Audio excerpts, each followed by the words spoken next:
ChatGPT 5.6 just released, and the question on everybody's minds is it better than Claude Fable 5? Now, in my experience, whenever GPT releases a model, it's usually a little bit better at the reasoning side, but worse on the front-end design and visual side. Today, I'm going to be putting these two models head to head and testing to see if ChatGPT fixed those problems that I encountered previously and also build out a pretty cool product while we're at it. The thing that we're going to be building today is an alert tool that lets you know when a brand new AI model has dropped. I want it to be really easy to connect to apps like Slack, Discord, and anything that you essentially would want some sort of notification from.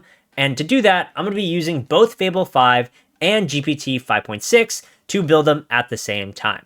I want to test out how the front-end design looks for this sort of application, like creating logos and actually making the visual side of the app look good. And I also want to see if the implementations for both of these can be done within one session, right? So I have two sessions here that are completely fresh, completely no usage on both of them. And I'm going to test them out here to see if we can actually complete the goal of building this application in one run. That being said, if you enjoy content like this and want to learn more about AI, please subscribe and please leave a like or leave any questions that you have down below. So let's just jump into it. Let's build something using these new frontier models.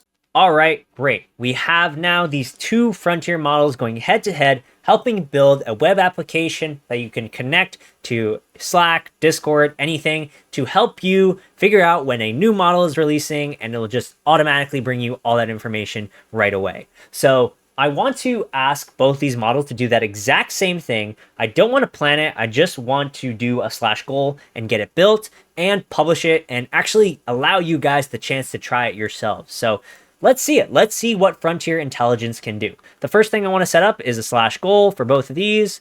/goal. These prompts have to be the exact same, and I want to be very specific what one I want to build. So I want to build a full stack application that traces and tracks when new AI models are being released and publishes it to some sort of database that can then be hooked up into Slack, Discord, or whatever, and allow people to know exactly when a new model is being dropped. I want to ensure that this works end to end and that there are no issues and that I don't miss any sort of model releases and that I just get that information as soon as possible. The way in which I want to deliver the content isn't important right now. The main thing I want to focus on is that we can collect and scrape valuable data from the correct providers and everything just works.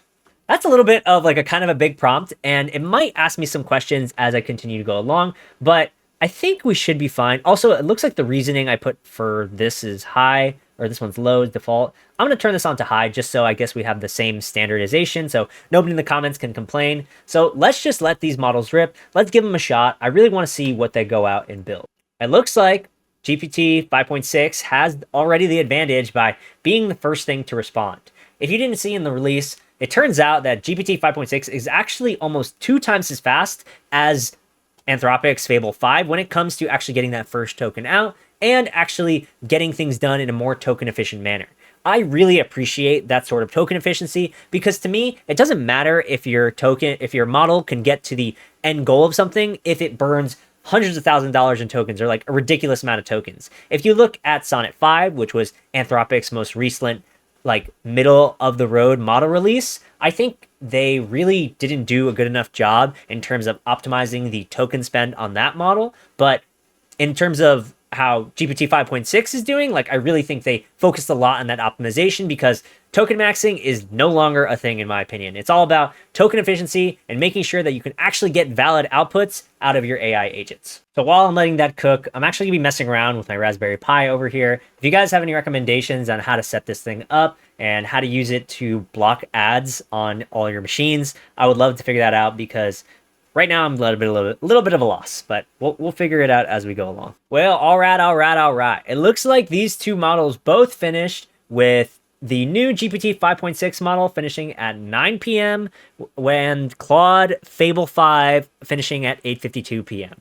I have the drop alert, what the Fable 5 model called the application they built live or on a local host right now. And I need to actually run this tool this script over here in order to actually access it on my machine over here. So I'm going to run that really quickly, and we're going to see what it does.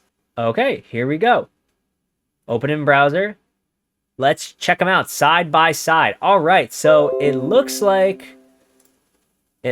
these two models both created something that, in my opinion, is very sloppy. Okay, so maybe my prompt wasn't good enough, but it seems like, yeah, these tools are being used to capture whether or not a new model released. It looks like all these model releases are at 8 p.m. It doesn't tell me the exact time that they released, nor does it tell me anything about the source that it got from here in the GPT space over here. Okay. Last success, 79903. Oh my god, it's already 9 o'clock. Yeah, it looks like some of these need keys. Yeah, so I'm actually kind of surprised here. Both models didn't really do exactly what I imagined this to look like. I wanted to build a full end-to-end application with like a hero section, a full like app that people could sign up for and everything like that. But it looks like it's just going out and collecting these different models using either like the API or whatever it was able to find. And yeah, it's just, this is exactly what came out. So let's see what both GPT and Fable said. It says, no external monitor can guarantee literally 0 missed releases, but this implementation combines announcements and inventories, makes source failures observable, and treats parser anomalies as failures instead of silently accepting empty results. Okay, so yeah, it follows official release notes, pulls 10 credential-free official results, which is nice. And looks like it created some documentation about a coverage matrix or something like that. This instead is a 0 npm dependency node app, and it goes out and it just collects all the different models across, even Hacker News front page. Okay, baseline snapshot per source only installs backfills last 72 hours, and it has an outbox table with different hooks that you can actually get it.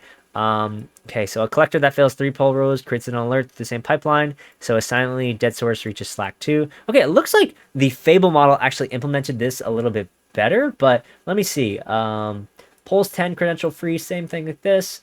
5 additional authenticated model APIs, normalizes models, aliases, release stages, lifecycle changes, uses silent per source baselines. Yeah, so all of these are kind of like the same implementation. I'm really surprised by how poor the front end for both of these kind of look. Let me, I guess, massage these both a little bit, and let's say rebuild the front end so it is beautiful and modern, and use the front end design skill to do this.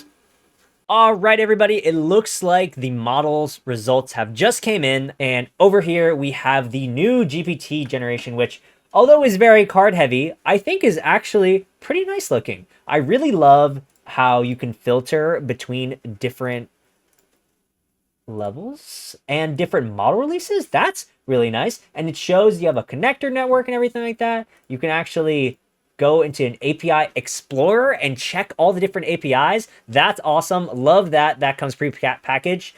Because this entire tool was built using Fast API, this just comes with the actual project. And as you can see here, Fable didn't make the decision to actually use that. So it's really sick that this just exists. I think the UI is a little bit broken and there's some things that I would change here. But in general, I think that the new GPT 5.6 kind of beat out Fable on UI in general. Now, obviously here, it's a little bit more simpler. It's, a little bit more bare bones, but come on, you can't tell me that this doesn't look bad, right? Before, it would be all cards, super ugly to look at and just super annoying. But I think this generation is actually way cleaner and way nicer than I think I kind of expected it to be. So with that, what I'll say is great job to both of these labs. I think the future is bright for AI, and we are, again, just getting started, right?